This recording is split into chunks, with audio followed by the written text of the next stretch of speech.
Hazrat Jabir bin Abdullah radiyallahu anhu states, I was sitting in my house when Allah's Apostle sallallahu alaihi wasallam happened to pass by me.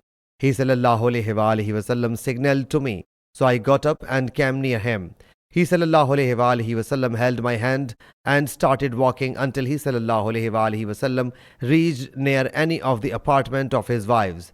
He sallallahu alaihi wasallam entered and then accorded me permission to enter. I entered while she had observed veil. He sallallahu alaihi wasallam said, Is there anything to eat? They submitted, Yes. 3 loaves of bread were brought and put before him.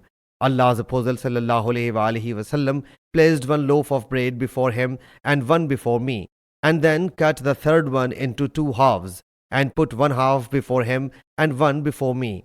He sallallahu alaihi wasallam then asked, Is there any curry? They submitted, Nothing save vinegar. He sallallahu alaihi wasallam said, Bring it. What an excellent curry is vinegar. Sahih Muslim Hadees number 5323.